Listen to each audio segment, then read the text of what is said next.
Ar kada nors pagalvojate, kad pasikeitęs artimo žmogaus charakteris gali būti ne nuovargio, ne streso, o smegenų naviko požymis? Jeigu žmogui navikas vystosi kaktinėse smegenų skiltyse, tai charakteris keičiasi. Gana tokie pasidaro grubokie, ar ne, kartais net artimieji sako, kad jie nepažįsta to savo brangaus ir iki tol pažinoto žmogaus. Gali atsirasti paralyžiaus simptomų, kad sunkiau valdyti ranką, koją. Jeigu smegenų problema, galvos smegenų, tai paprastai tai yra vienos pusės, ar ne, ranka ir koja linkusi ir nusilpti, ir valdyti sunkiau, ir jutimai gali sutrikti. Tai va tokie. Gali bendrieji simptomai, jeigu tinsta smegenys, kaip reiškia, tai gali būti tiesiog toks vangesnis žmogus, labiau mieguistesnis, ar ne. Galvos skausmas labai būdingas, nes didėja slėgis galvos smegenyse, kaukolės ertmėje ir tas sukelia simptomus. Pirmą kartą nutikusi epilepsija visada yra rimtas dalykas ir neurologai tikrai tyria, žiūrėdami, ar ten nėra viena iš galimų priežasčių. Jeigu mes kalbam, sakom, smegenų vėžys, apie jį kalbam, tai pirminis smegenų vėžys, kuris yra kilęs iš nervų sistemos audinio. Tai tada taip, tada yra smegenų vėžys. Ir jo irgi yra ir agresyvesnių, ir mažiau agresyvių formų.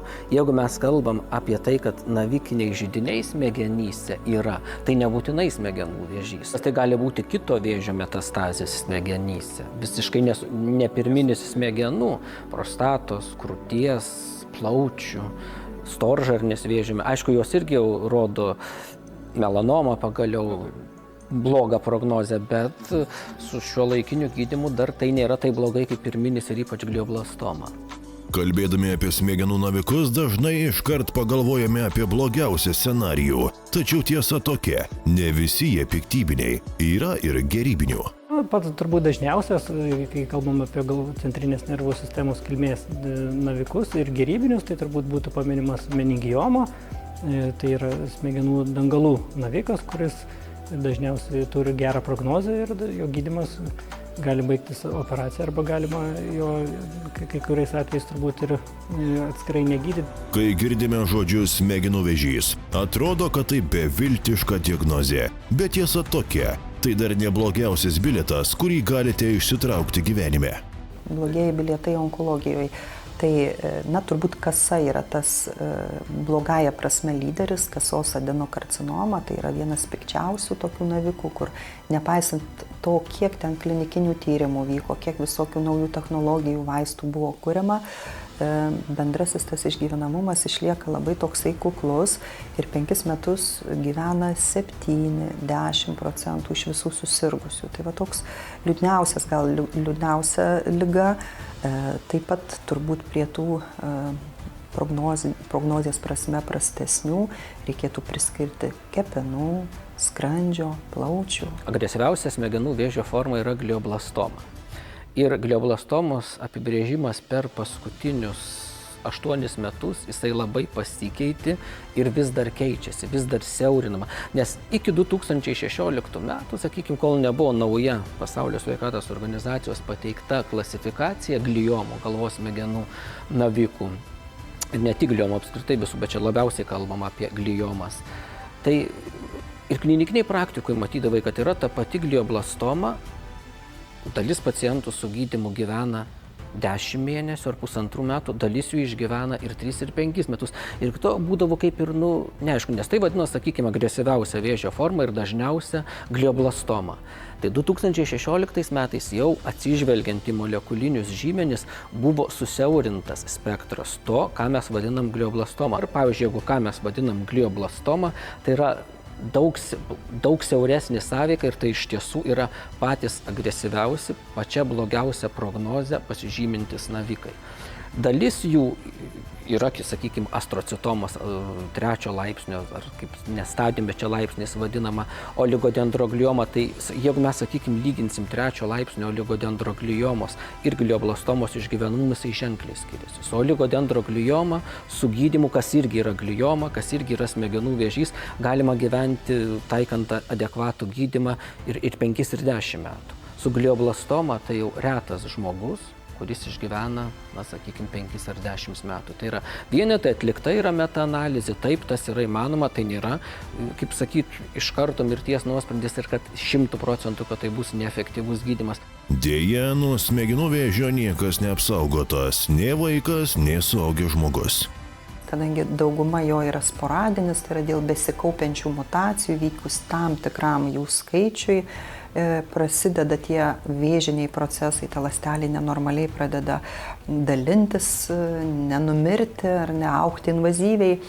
Tai taip, tas yra daugiau vyresnio amžiaus žmonių liga, bet smegenų navikai tai yra viena iš tų ligų, kuri ir jauniem būdinga. Ir vaikai irgi turi, jie gal turi savo truputį kitokias tas vėžio formas, bet smegenų vėžys vaikams taip pat yra būdinga.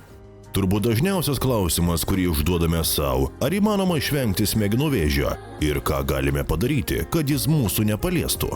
Galim įvardinti tas bendrasias rekomendacijas, kurios tinka norint išlikti sveiku, ar ne. Tai visų pirma, reikia suvokti, kad maždaug 70-80% sveikatos priklauso nuo mūsų pačių, kaip mes gyvenam. Ir gyvenam dabar tikrai ne taip jau teisingai, ar ne taip jau sveikai, visokiom prasmėm, tiek mitybos, tiek fizinio aktyvumo, tiek streso, kuris yra šiandien lėtinis patapęs ir veda link lėtinio uždegimo, miego kokybė kokia yra, ar ne, žmonės iš tikrųjų neišsimiega, nepailsi, miego metu atsistato organizmas, įvairios DNR pažaidos. Tai va šitie visi dalykai kompleksiškai veikia sveikatą ir taip pat lygiai ir smegenims turi įtakos. Bet šiandien vis garsiau ir drąsiau sakoma, elektromagnetinė aplinkos tarša gali turėti vieną didžiausių poveikių smegenų navikų atsiradimui. Mes turim daugybę elektrinių prietaisų savo aplinkoje. Dar niekada negyvenom taip tarp tokios gausos, ar ne, ir dieną, ir naktį. Bet mobilusis telefonas, aišku, jis yra ypatingas tuo, kad labai arti dedam arti smegenų.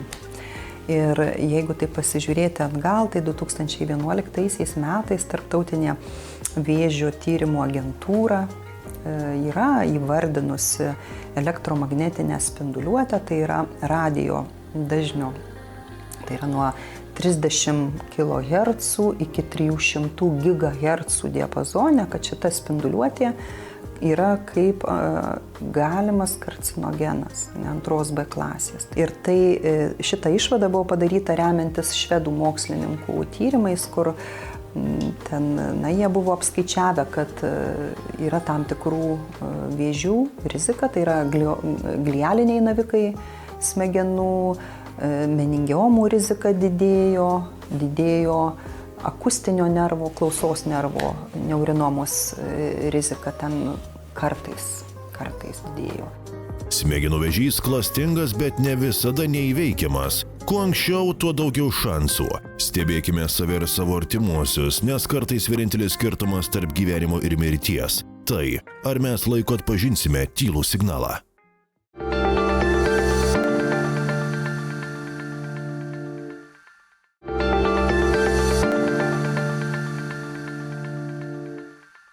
Sąnario echoskopija šiuo metu Lietuvoje yra naujiena. Retas, kuris iš gydytojų ortopedų traumatologų yra įvaldę šį svarbų tyrimo būdą, kuris leidžia gydytojams gauti išsamų vaizdą apie sąnarių, raumenų struktūrą ir jų veikimą.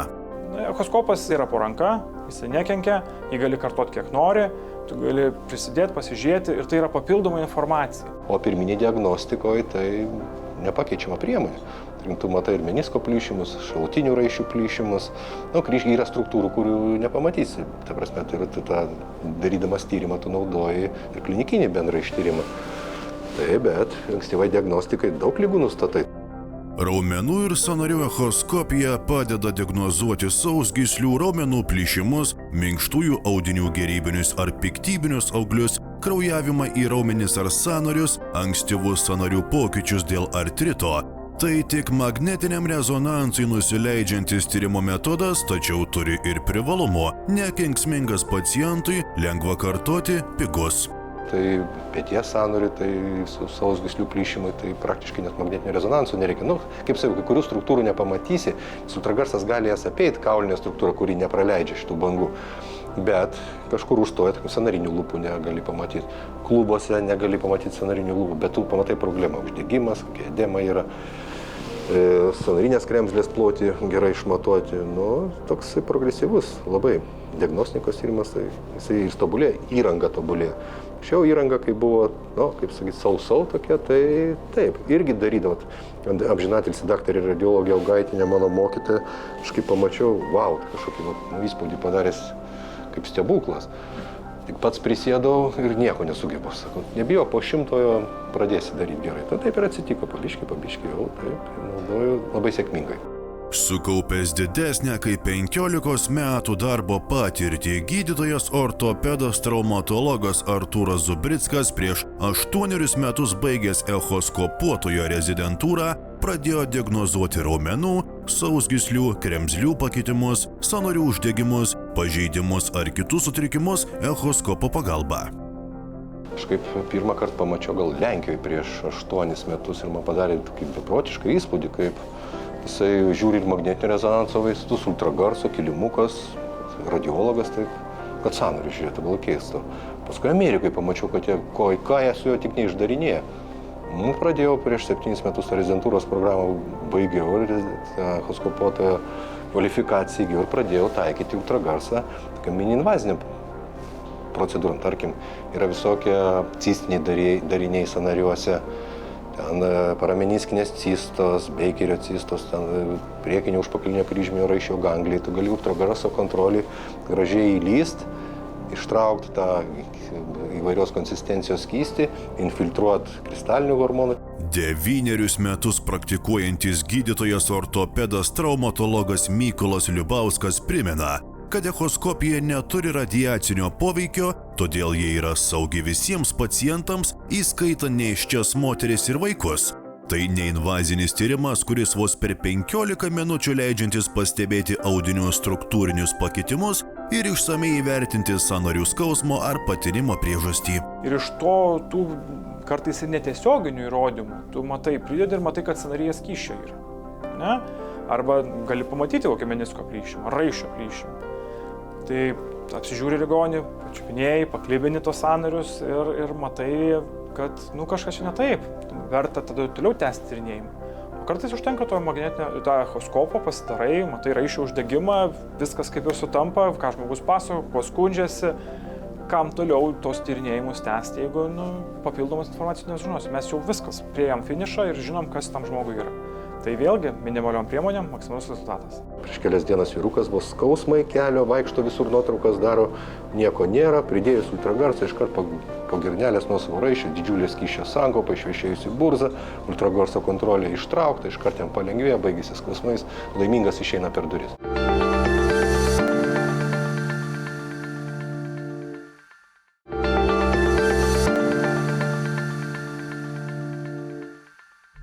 Iš pradžių tik nuovargis, tada stresas, išsekimas. Tyliai, nepastebimai, kaip nematomos srovės po ramia kasdienybės plėve. Ryte atsikeli, anksti vaiką turi suruošti mokyklai, pati į darbą turi susiruošti, kelionė ilga, pavargsti, rytas, įtampa, kaip ten seksis darbe, kaip ten vaikui mokykloje ir tu pergyveni tą įtampą pastoviai, toks stresas, ateina vakaras vėl ir tas pats per tą patį ir tu laikai, kumščius laikai.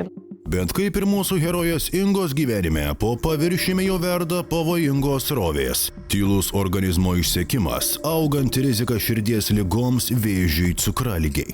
Kai yra stresas, aš nematau savęs. Kiti pastebi, Inga nesinervuok, labai matosi, nusiramink, viskas gerai. Ir atsitinka kai kokia bėda, tai jau matai, kad reikia valdytis, bet nesigauna tada. Neišeina taip greitai save sukontroliuoti, ta prasme. Pasirodo, kiekviena emocija, kaip ir minėjau, turi savo atitikmenį kraujyje, bet to jau yra įrodyta. Emocijos kaip pyktis, agresija sukelia adrenalino pliūpsnį organizme, aktyvuoja simpatinę nervų sistemą. Simpatinė nervų sistema įnervuoja imuninius organus ir būtent kelia uždegiminį foną. Tai užsitęsęs stresas, aktyvuojant simpatinę sistemą, kelia uždegiminį foną, o uždegiminis fonas jau veikia visą organizmą. Ir kiekvienam žmogui paveiks tą dalį, kuri yra jautriausia. Vienam sąnariai, kitam galbūt kraujagyslės. Suprasdama slypintį pavojų, Inga stengiasi gyventi sąmoningai, daugiau judėti, rinkti sveikesnį maistą. Tačiau net ir dedant pastangas, kraujo tyrimų rezultatai ją nustebina. Organizmas siunčia aiškius ženklus, kad vidinė kova vis dar tęsiasi. Cholesterolis padidėjęs ir galvoju, atrodo sportuoja, atrodo čia vartoju maisto papildus, sveikai maitinies ir vis tiek ten cholesterolis. Aš galvoju, tas cholesterolis iššaukia dėl streso. Nuolatinis stresas didina ne tik cholesterolį, apskritai didina ir kraujospūdį, ir yra visų kitų širdies kraujagyslių ligų vienas iš pagrindinių rizikos veiksnių. Ir iš tikrųjų, gal procentaliai aš nepasakysiu, kiek jisai padidina cholesterolį, bet tikrai pakankamai ženkliai. Jei nieko nedarai, liga gali ateiti greičiau, nei spėsi pastebėti. Galima tikrai susigadinti organizmą, jeigu dar prisideda stresai, kažkokios kritinės būklės gyvenime, ten gyvenamosios vietos pakeitimas, kažkokie kiti darbo pasikeitimai, atleidimas iš darbo tikrai sukrečia organizmą. Ir jeigu jau organizme buvo lėtinis uždegimas, buvo tas oksidacinės streso užuomazgos, tai visa tai sustiprėja ir tada liga, kur silpniausia organizmo vieta, ten ir atsiranda onkologija, cukraligė ar kitos lėtinės ligos. Bet kuriuo atveju yra labai svarbu organizmo balanso išlaikymas. Tai galiu pasakyti kaip konsultantas, kad daugelio ligų mechanizmuose dominuoja lėtinis uždegimas, vadinamas low grade inflammation, kuris tiek prie demencijų labai svarbus, tiek prie kraujotakos ligų, prie onkologinių. Norint išlikti sveiku, visų pirma reikia suvokti, kad maždaug 70–80% sveikatos priklauso nuo mūsų pačių, kaip mes gyvenam. Ir gyvenam dabar tikrai ne taip jau teisingai, ne taip jau sveikai, visokiom prasmėm, tiek mitybos, tiek fizinio aktyvumo, tiek streso, kuris yra šiandien lėtinis patapęs ir veda link lėtinio uždegimo. Inga – viena iš tų moterų, kurios išmoko gyventi budriai ir bando kiek įmanoma valdyti pavojingas povandeninės organizmo sroves. Rytais atsikelu, išgeriu stiklinę vandens, išgeriu linų sėmenų sutrintos miltelius su alyvuogių aliejum ir po to į trasą ir bėgu iki ežero, pirmyn 3 km, ir atgal 3 km. Ir jeigu jau bus nuotaika, tai įlendu į ežerą, pusryčiai, tai gali būti ir avižos, ir vaisiai, daržovės. Tai vat. O į savaitę kažkur 3–4 kartus nueinu į sporto salę. Tačiau pastaruoju metu Inga vis dažniau pajunta, nepaisant pastangų, streso suvaldyti nepavyksta. Atsipalaidavę, susikaustę, galva, smegenis jau viskas nedirba, atrodo bandai sudėlioti tas mintis, nieko nesigauna ir tu galvoji, Inga, viskas gerai, raminkis. Laikas sudėliosi ir viskas gerai. Bet tu to nejauti iš pat pradžių, labai sunku save suvaldyti. Streso ir cholesterolio valdymą Inga gana greitai rado sprendimą. Ji suprato, kad į kasdienę mitybą būtina įtraukti Jungtinės karalystės Kembridžo universiteto mokslininkų sukurtą maisto papildą gausų polifenolių. Iš tiesų tai yra gausu antioksidantų ir polifenolių, kurie yra labai svarbus, kad nesirgtumėm lėtiniam širdies kraujagyslių ligom, cukralige, virškinimo sutrikimais, sąnarių uždegimais. Jie daugiausia turi tų polifenolių, tų medžiagų, kur yra antioksidantai, o jie atstato tą organizmą. Brokoliai, granatos, ciberžolė ir žalioji arbata. Tikrai gali padėti šituo atveju, nes juose esančios veikliosios medžiagos, antioksidantai, flavonodai tikrai gerina širdies kraujagyslių ligų išsivystymo perspėjimą, mažina endotelio vidinės kraujagyslės sienelės pažaidą, mažina cholesterolio kiekį kraujyje, gliukozės kiekį kraujyje mažina. Didelis kiekis antioksidantų esančių brokoliuose, granatuose, ciberžolėje ir žaliojoje arbatoje. Tai kuo Inga pasitikėjo. Ji įsitikinusi, būtent tai padėjo išvengti rimtesnių sveikatos problemų. Jeigu tu daugiau įtrauki daržovių, vaisių ir mažiau angliavandenių, įtrauki tas skaidulas, tada išsivalo organizmas ir cholesterolis pamažėja iš tikrųjų. Bet čia su laiku, čia ne per savaitę, bet čia per 2-3 mėnesius. Ir tikrai įmanoma.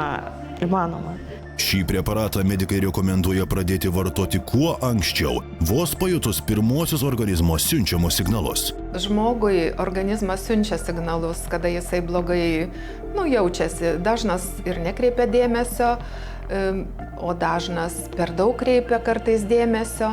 Bet tikrai liga neatsiranda lygioj vietoj. Ir kai žmogus ateina pas gydytoją, tada panagrinėjus jo ligos istoriją, tikrai randama jau požymių, kad jau seniai ta liga užsimezgė, kad jau seniai reikėjo kreiptis į specialistus ir nelygioj vietoje atsirado ar ten onkologija, ar cukraligė, ar infarktas.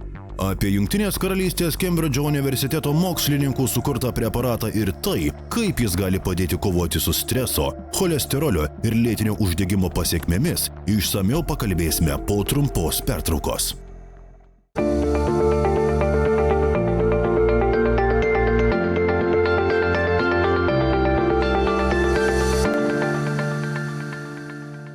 Pomita – sukurtas mokslininkų klinikiniais tyrimais patvirtintas poveikis. Golo Plius. Neslėpk savo potencialo.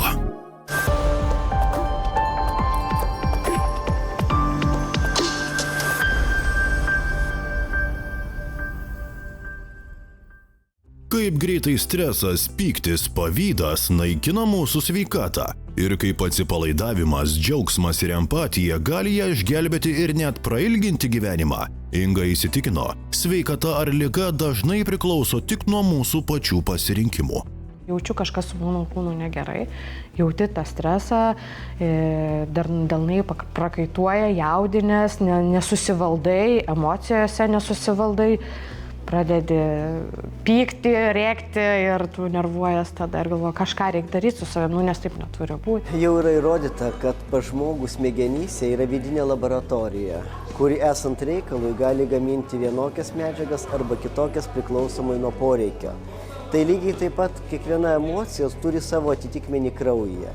Tarkim, atsipalaidavimas, džiaugsmas, empatija sukuria endorfinus, dopaminą, kurie atpalaiduoja kraujagyslės, gerina kraujotaką, mažina kraujospūdį. O pyktis, pagieža, jie kelia adrenaliną, noradrenaliną, jie kelia spazmus organizme. Ką reiškia spazmas? Kraujagysliai spazmas tai yra padidėjęs kraujospūdis. Spazmos tulžies latakė, čia yra sąstovis tulžyje ir rizika akmenligės. Dėl to mes galime sakyti, kad emocija per tarpinės grandis medžiagas, kurios gaminasi organizme ir sąlygoja tą siūlo galą, nuo ko prasideda ligos. Stresas dažnai tampa nematomu šešėliu, lydinčiu kiekvieną dieną. Inga, kaip ir daugelis, nepajuto, kada jis tapo jos gyvenimo dalimi. Pirmieji nerimą dažnai pamato tie, kuriems rūpime labiausiai. Tie aplinkiniai žmonės sako, matosi, sako, kažkas negerai su tavim. Ta prasme, aš ne, viskas gerai, bet viduj jauti, kad verdi. Nuolatinis stresas išbalansuoja organizmą ir tyliai provokuoja lėtinį uždegimą. Ką daryti, kad sustabdytume šią nematomą grėsmę?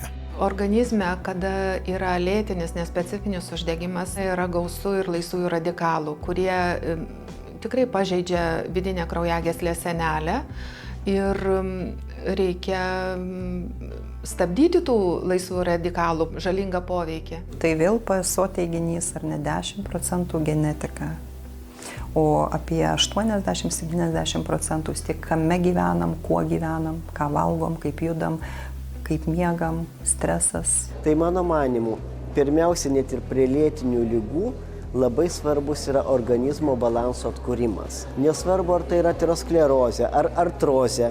Labai svarbu įvertinti paciento emocinį foną ir padėti jam pakelti jo sveikatos raštingumą, paaiškinti, kas gerina jo būseną, kas blogina, galų gale paprasčiausius dalykus, jam paaiškinti apie streso valdymo metodus. Dėl to, pavyzdžiui, priešuždegiminė mityba, kuri dominuoja Viduržemio jūros dieta, Galų gale net papildai, jie yra labai svarbus organizmo priešuždegiminiam fonui. Ir jeigu žmogus panaudos priešuždegiminių komponentų, jis nepriklausomai kokius vaistus vartoja ar nevartoja, jis gali pagerinti savo organizmo būseną. Taigi psichologiniai ir natūralūs komponentai augaliniai gali padėti net ir prie sunkių ligų, kaip papildoma terapija šalia farmakologinių preparatų. Inga suprato, kovai su stresu ir uždegimu reikia daugiau nei tik fizinio aktyvumo ir mitybos. Ji pasirinko mokslu pagrįstą pagalbą – maisto papildą Pomite, sukurtą Kembridžo universiteto mokslininkų. Iš televizijos išgirdau Pomite ir pasakojo, kad pagerėjo ir atmintis, ir savijauta, ir nuotaika atsirado. Mes neturim laiko 4 kartus į dieną pavalgyti 5 ir tu papildai savo organizmą maisto papildais. Ir duodi tą efektą, dar įtraukiu sportą, tą sveikesnį gyvenimo būdą tokį, aktyvesnį pasportuoji. Tai nebūtina nueiti į treniruoklių salę ir stipriai pasportuoti, galima išeiti į lauką aktyvę eiseną, padaryti tokią stiprią. Tu jau geriau jautiesi. Suaktyvini savo limfas kūno organizme, sujudini ir tu iškart jau esi žvalesnis. Jeigu žmogus mano, kad esas sveikas, tai greičiausiai jis turi subalansuotą mitybą, jis valgo viską, bet ne visada tai įmanoma yra, nes dažniausiai neturima laiko pasigaminti, skaniai pasigaminti. Tai, o jau nekalba apie tai, kurie nesubalansuotai valgo. Tai manau, kad ir sveikam tam tikras kursas Pomite tikrai praverstų. Bet jau kas turi lėtines ligas ir kuris mažai vartoja minėtų daržovių ir vaisių, tikrai Pomite turėtų būti po ranka pastoviai. Pomite tapo ne tik išmintingu Ingos pasirinkimu, bet ir stiprybės atrama. Ligos, tai jos nuo streso atsiranda. O kai per stresą mes nemokam tada savęs valdyti, mes nesusikoncentruojam į maistą, į fizinę veiklą, tu negalvoji apie tai. O būtent Pomite tos medžiagos yra ir tu papildai savo organizmą ir kraujagyslių sienelės išsivalo, kraujas tėkmė pati pagerėja ir tu jautiesi jau geriau. Jungtinės karalystės mokslininkų atliktus tyrimus, kur buvo jų sukurtas preparatas Pomite, kur buvo pateikti įrodymai, kad yra labai naudinga širdies kraujagyslių, cukraligės, vėžinių susirgimų atveju. Yra naudinga kaip pagalbinė priemonė, kad pagerinti sveikatą, kad sustiprinti imunitetą. Profesorius Tomas, pristatydamas Pomite, tikrai išsirinko pačius stipriausius augalus, kuriuose gausu antioksidantų ir polifenolių. Tai yra brokolis, tai yra ciberžolė, tai yra granatai ir žalioji arbata. Nors Inga dar nejaučia ligų požymių, padidėjęs blogasis cholesterolis primena, rūpinti savimi reikia iš anksto. Pomite tapo jos sąmoningų žingsnių į sveikesnę ateitį. Tai cholesterolis tai yra mūsų kraujyje uždegimas vyksta, cholesterolis. Mes jį turim panaikinti, išvalyti, tai būtent su maisto papildais mes ir išvalom organizmą, nes mityba nepadaro to, nes vis tiek tu gauni ne tą pilną dienos visavertį maistą ir su Pomite kapsulė tu jau papildai tom medžiagom ir tas cholesterolis, jisai su laiku jau dingsta, po 2-3 mėnesių tu jau matai rezultatą tą. Pomite sudėtyje esančios medžiagos padeda palaikyti normalų cholesterolio kiekį. Brokolį ir žalioji arbata ypač vertiname dėl teigiamo poveikio širdžiai ir kraujagyslėms. Kuo naudingas brokolis, tai kad jame yra efektyviausias polifenolis sulforafanas, kuris turi labai stiprų antioksidacinį poveikį širdies kraujagyslių ligom, cukraligiai, cholesterolio mažinimui, gliukozės kiekio mažinimui. Žalioji arbata turi stiprias antioksidacinės savybės. Vienas iš tų stiprių antioksidacinių savybių turinčių flavonoidų yra katechinai. Epigalokatechinas 3 galatas yra labai stiprus flavonoidas, kuris turi labai teigiamą poveikį neurodegeneracinėms smegenų ligoms, taip pat širdies kraujagyslių ligoms perspėti naudojama.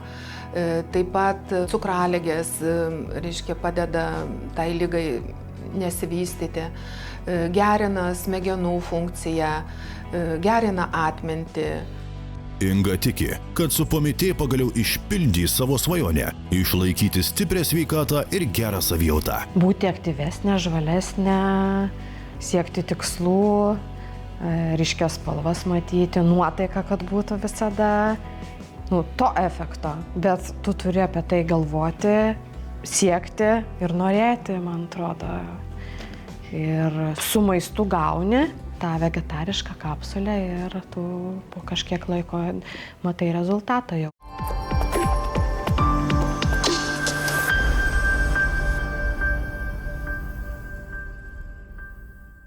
Šaltas prakaitas pila, tokia depresija, nieko nedarau, neturiu niekam jėgų, net nei pajudėti. Tai daug ką veda.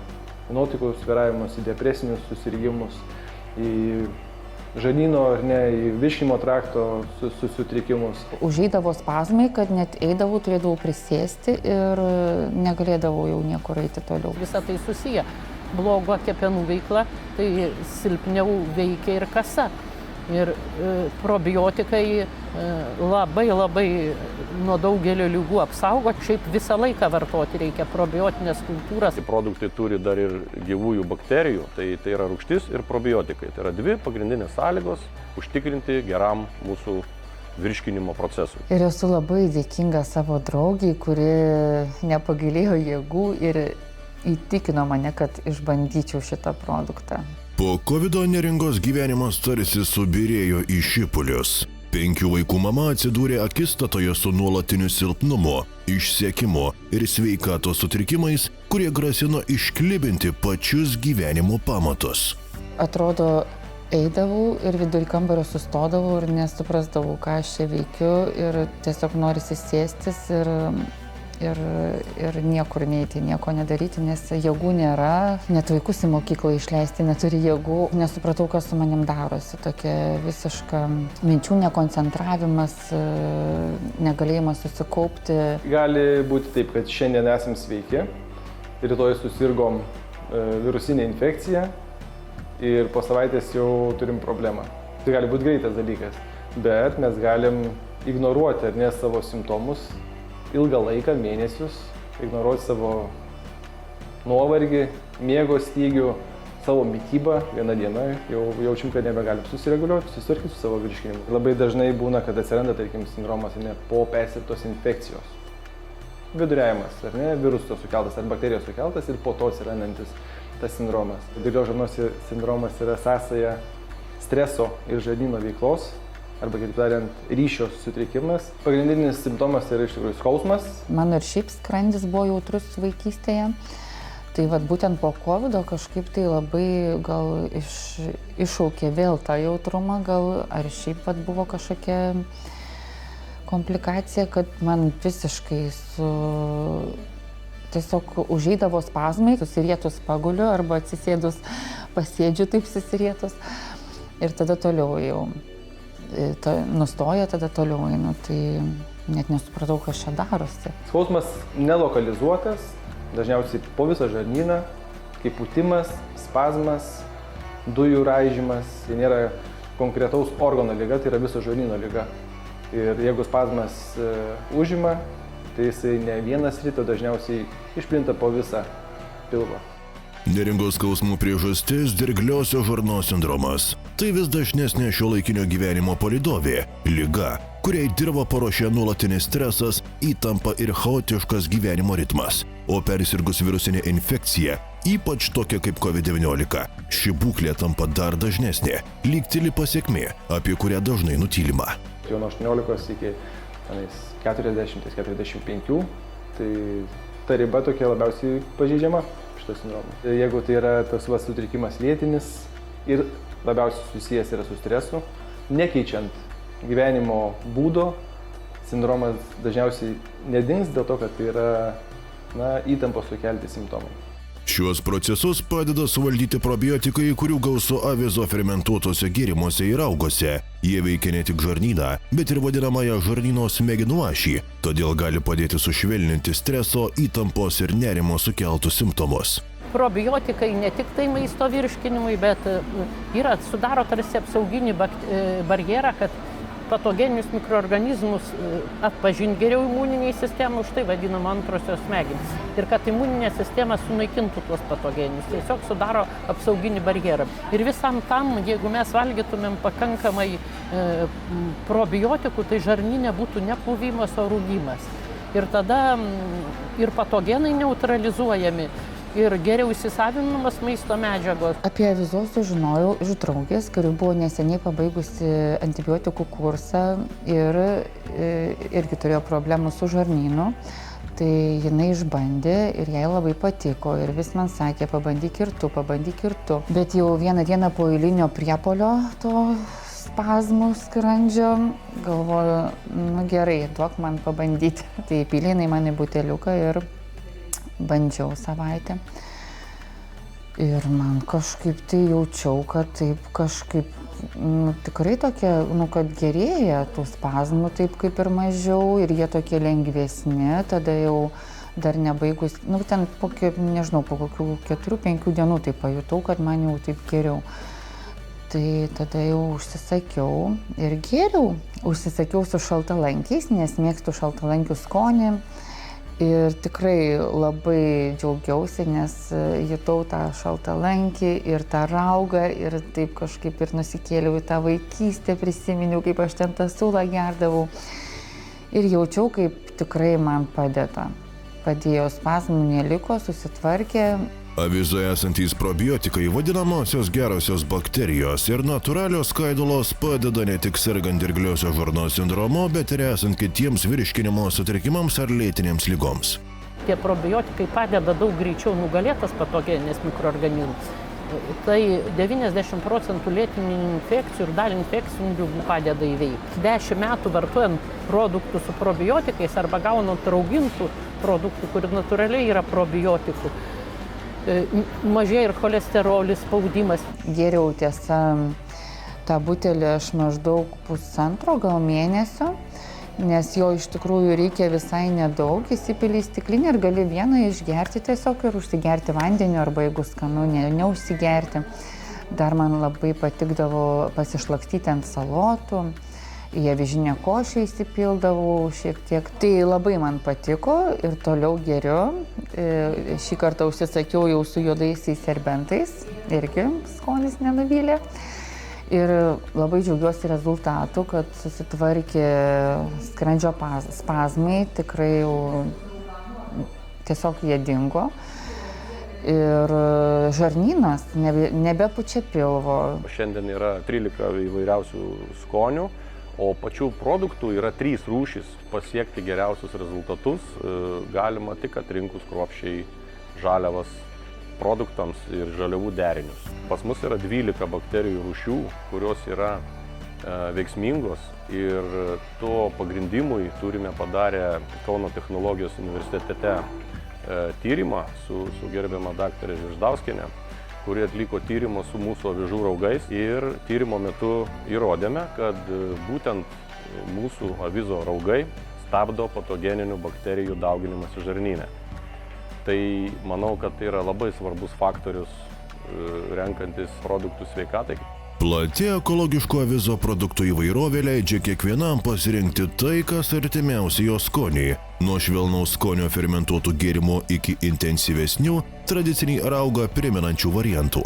Taip pat, kuo labai džiaugiuosi, vėl grįžo mano koncentracija į mokslus, koncentracija ir gebėjimas vėl rašyti darbus. Atrodo, susitvarkė žarnynas, susitvarkė ir smegenis. Tuo pačiu iš karto pagerėjo santykiai su aplinkiniais. Tai ir streso sumažėjo. Taip atrodo, viskas pradėjo tvarkytis. Ir ką dar pastebėjau, kad kai susitvarkė žarnynas, gera nuotaika, tai tuo pačiu ir oda veido, ir ne tik veido, ir kūno oda tokia pasidarė, tokia atrodo lygesnė, spogeliai išnyko. Ir kai pati išbandžiau ir man puikiai patiko ir pagerino mano savijautą, kaip pasakojau, tai susidomėjau, gal yra ir vaikams kažkas panašaus. Ir tuomet pamačiau, kad yra ir vaikams sulčių pagrindų fermentuotas gėrimas, yra įvairių skonių ir pripirkau ir vaikams.